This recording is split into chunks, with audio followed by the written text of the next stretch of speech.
क्षण है, युद्ध शुरू होने ही वाला है। शंख बज चुके हैं। जी, और दुनिया का सबसे बड़ा धनुर्धर अर्जुन अचानक टूट जाता है।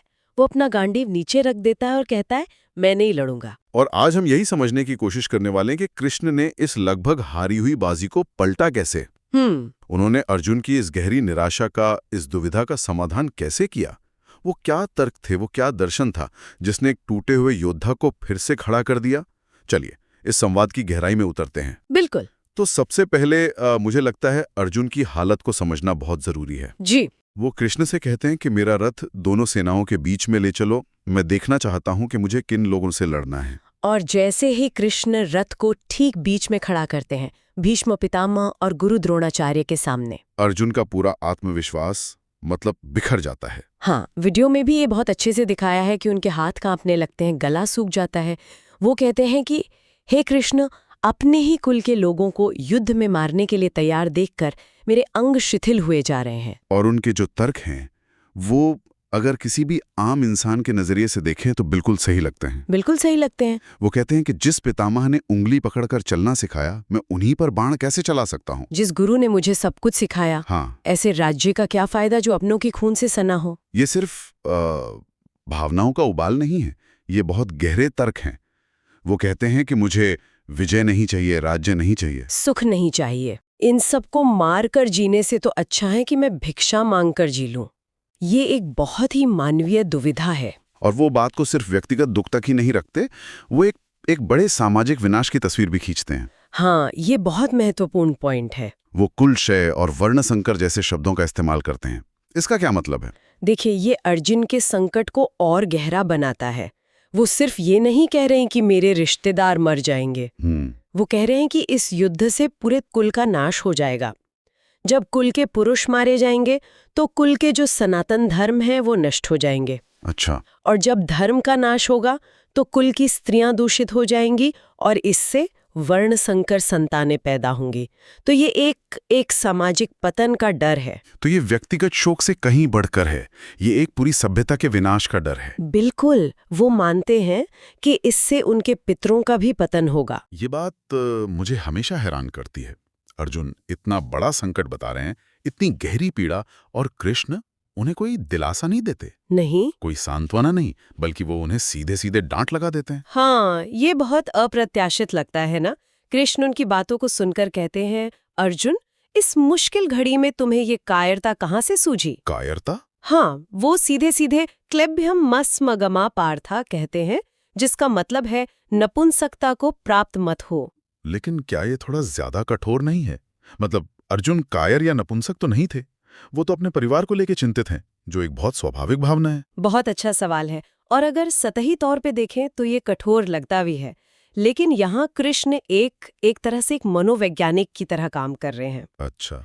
अर्जुन भावनाओं के एक ऐसे भंवर में फंस गए हैं जहाँ तर्क काम नहीं कर रहा। वो शोक और मोह से एक तरह से लकवाग्रस्त हो चुके हैं। ऐसे में कृष्ण उन्हें दिलासा देकर और कमजोर नहीं करना चाहते। वो उन्हें एक झटका देना चाहते हैं, एक शॉक ट्रीटमेंट, ताकि वो उस भावनात्मक धुंध से बाहर निकलें।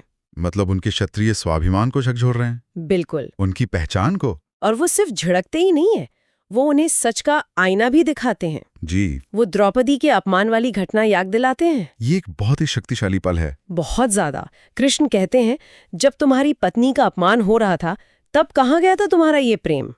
तब तुम्हारी ये पूजनीय पितामह, ये गुरु, ये सब रिश्तेदार चुपचाप तमाशा देख रहे थे। वो अर्जुन को याद दिला रहे हैं कि जिन रिश्तों के मोह में तुम आज फंसे हो, उन रिश्तों ने धर्म का साथ नहीं दिया था। और वो ये भी कहते हैं, और वही हाथ आज तुम्हारी हत्या के लिए उठे हुए हैं। एग्जैक्टली। ये भावनाओं का जवाब एक कठोर लेकिन सच्चे तथ्य से देना है।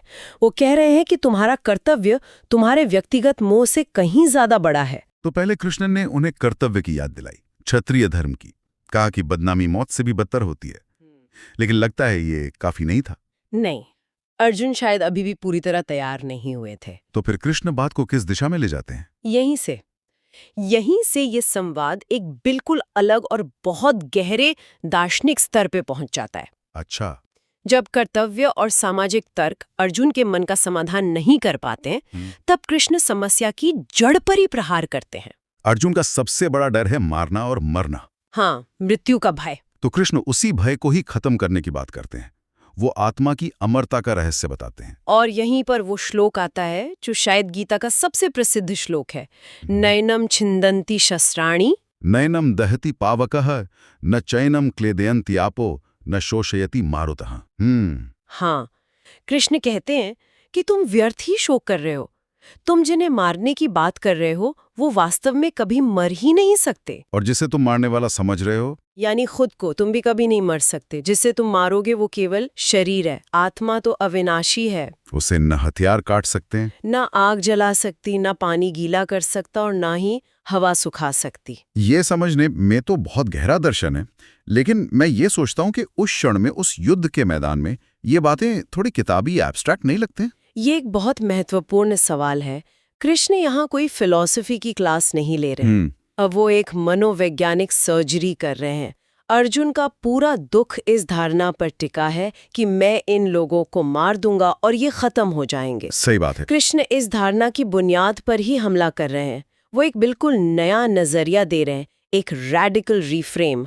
वो कह रहे हैं कि जिस चीज से तुम इतना डर रहे हो, मृत्यु, वो एक भ्रम है। वो एक अवस्था का परिवर्तन है, अंतर नहीं। बिल्कुल। उन्होंने वो कपड़े बदलने का जो उदाहरण दिया है, वो इस बात को बहुत बहुत सरल बना लेता है। हाँ, वासांसी जीर्णानि यथा विहाय नवानि गृह्णाति नरोपराणि तथा शरीराणि विहाय जीर्णान्यानि संयाति नवानि देहि। जी, जैसे मनुष्य पुराने फटे हुए कपड़ों को उतारकर नए पहन लेता है, ठीक उसी तरह ये आत्मा भी पुराने और बेकार हो चुके शरीर को छोड़कर नया शरीर धारण कर लेती है। तो मृत्यु कोई दुखद अंत नहीं है, ये तो बस एक यात्रा का अगला पड़ाव है। बिल्कुल। और अगर ये बात समझ आ जाए तो मारने और मरने का भय ही निरर्थक हो जाता है। ठीक है, तो अगर आत्मा अमर है, उसे कुछ नहीं होता, तो फिर मेरा अगला सवाल वही है जो अर्जुन पूछते हैं। ये जो सुख दुख, मान अपमान, पीड़ा, ये सब जो महसूस होता है, ये किसे होता है? और यहीं पर कृष्ण इस संवाद की तीसरी और सबसे महत्वपूर्ण परत खोलते हैं। अच्छा। वो मन की अवधारणा को सामने लाते हैं। वो कहते हैं कि ये जो सुख दुख के अनुभव हैं, ये आत्मा को नहीं होते। तो ये मन को होते? ये इंद्रियों और मन के खेल हैं। कृष्ण कहते हैं कि इंद्रियों का अपने विषयों से जो संपर्क होता है, उसी से सर्दी गर्मी सुख दुख का अनुभव होता है। ये आने जाने वाले हैं, स्थिर नहीं है। तो इन्हें सहन करना सीखो। हाँ, इन्हें सहन करना सीखो। तो ये जो सारी भावनाएं हैं, ये मन की उपज है, आत्मा की नहीं। जी। और कृष्ण ने वो जो रथ का रूपक इस्तेमाल किया है, वो तो इस पूरी पहेली को ही सुलझा देता है। हाँ, वो अद्भुत रूपक है। कृष्ण समझाते हैं कि इस शरीर रूपी रथ का स्वामी आत्मा है, बुद्धि इसका सारथी है, और जो 5 इंद्रियां हैं, वो 5 घोड़े हैं। बिल्कुल। और इन घोड़ों को काबू में रखने वाली लगाम है मन। लगाम मन है। हाँ, और समस्या तब होती है जब ये मन यानी लगाम ढीली पड़ जाती है और बुद्धि रूपी सारथी का नियंत्रण खो जाता है। तब ये इंद्रियों के घोड़े अपने अपने विषयों की तरफ भागने लगते हैं और रथ को गलत रास्ते पर ले जाते हैं। बिल्कुल। इस रूपक में जो बात मुझे सबसे दिलचस्प लगती है, वो ये है कि मन ड्राइवर नहीं है, वो लगाम है। सही पकड़ा। वो एक कनेक्शन पॉइंट है। या तो इंद्रियों को नियंत्रित कर सकता है या उनके साथ घिसटता चला जा सकता है। बिल्कुल। और कृष्ण मन को एक पाखंडी और दानव तक कहते हैं। दानव? हाँ, वो कहते हैं कि यही मन हमें मैं और मेरा के अहंकार की शराब पिलाकर मदहोश कर देता है। जब मन कहता है मैं दुखी हूँ, मेरा अपमान हुआ, वो आत्मा की आवाज नहीं है, वो मन का खेल है। तो फिर इसका समाधान क्या है? अगर मन इतना शक्तिशाली है तो उसे नियंत्रित कैसे किया जाए?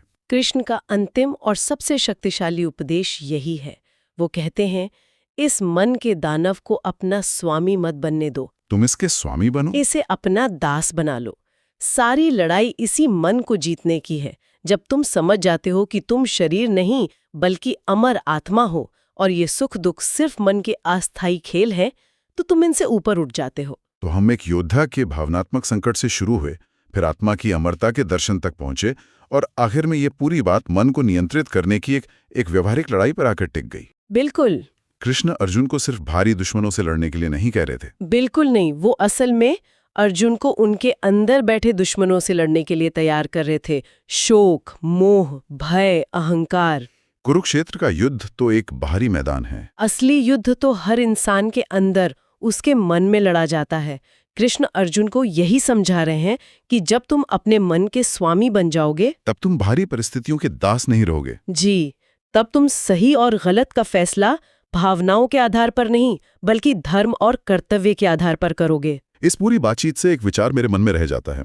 कृष्ण ने मन को एक पाखंडी कहा, जो हमें मैं के भ्रम में डालता है। आज के दौर में जब हमारा ध्यान और हमारी भावनाएं लगातार बाहरी चीजों से खींची जाती हैं, सोशल मीडिया, न्यूज साइकिल, दूसरों से अपनी तुलना करना, ये सब हमारे मन की लगाम को ढीला करने जैसा ही तो है। सही बात है। ऐसे में अपने मन को नियंत्रित करके उसका स्वामी बनने की ये चुनौती शायद पहले से कहीं ज्यादा प्रासंगिक और मुश्किल हो गई है।